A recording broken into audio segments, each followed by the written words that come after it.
दोस्तों सोच कर देखिए 2014 में नरेंद्र मोदी की भारी जीत कैसे हुई। वो चाय पे चर्चा कैंपेन जो पूरे देश को हिलाकर रख दिया। जानते हैं दोस्तों इसके पीछे कौन है? इसके पीछे एक ऐसा इंसान है जो अफ्रीका से लौटते ही इंडियन पॉलिटिक्स को ही बदल कर रख दिया। जी हाँ, हम बात कर रहे हैं प्रशांत किशोर यानी पीके के बारे में, जिन्होंने मोदी को पीएम मोदी बनाने में मदद किया। लेकिन अब वो खुद अपनी पार्टी क्यों बना रहे हैं? क्या उनका बीजेपी से मुंह मोड़ना एक बड़ी साजिश है? चलिए जानते हैं आज के इस वीडियो में।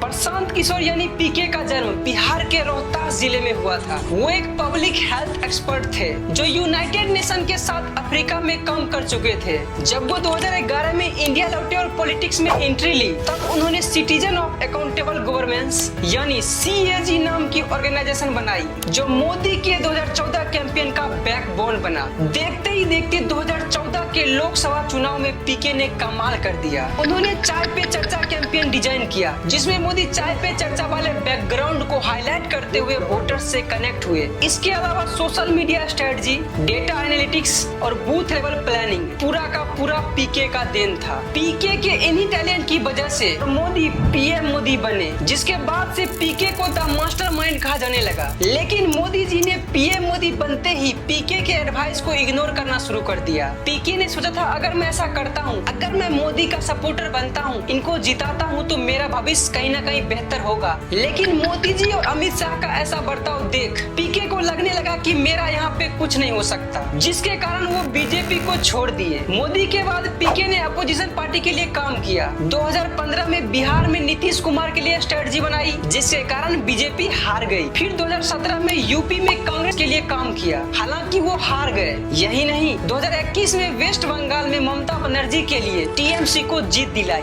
और बीजेपी को रोक दिया। ऐसे ही वो पंजाब में कैप्टन अमरिंदर सिंह, आंध्रा में जगन मोहन रेड्डी जैसे नेताओं को जीत दिलाई। पॉलिटिक्स में पीके का सक्सेस रेट 90% से ऊपर रही है। इसके बाद उन्होंने इंडियन पॉलिटिकल ऑक्शन कमेटी बनाई, जो आज भी कैंपेन हैंडल करती है। लेकिन पीके को लगा कि सिर्फ स्ट्रेटजी बनाने से बदलाव नहीं आएगा, इसलिए उन्होंने खुद पॉलिटिक्स ज्वाइन करने का फैसला लिया। अब सवाल ये उठता है कि पीके ने अपनी खुद की पार्टी क्यों बनाई? दरअसल 2022 में बिहार में उन्होंने पद यात्रा शुरू किया था और 2024 में जन स्वराज पार्टी लॉन्च किए। लेकिन क्यों? क्योंकि वो बिहार को बदलना चाहते हैं। उनका कहना है कि लालू नीतीश ने बिहार को बर्बाद कर दिया है, जिससे बिहार में बेरोजगारी, शिक्षा की कमी और करप्शन बढ़ गई है। उनका कहना है कि जन स्वराज का एजेंडा है शराबबंदी को हटाना, 10 लाख नौकरियां, शिक्षा बजट को बढ़ाना और ग्रास रूट से नए लीडर्स को लाना, जिसके कारण 2025 के बिहार चुनाव में जन स्वराज लड़ रही है। और उन्होंने साथ ही साथ ये भी जाहिर किया है कि